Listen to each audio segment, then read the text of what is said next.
भारत को एक सार्वभौम समाजवादी धर्मनिरपेक्ष गणतांत्रिक साधारणतः रूपे गठन करने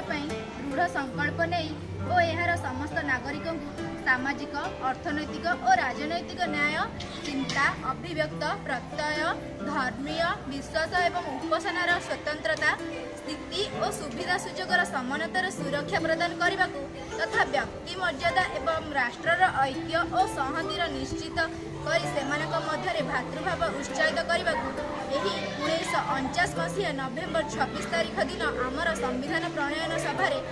द्वारा यह संविधान को ग्रहण एवं प्रणयन करुछु एवं आम निजकू अर्पण करुछु।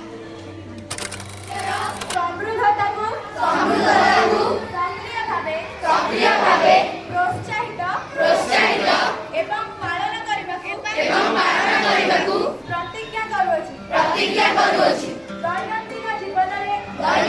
जीवन रे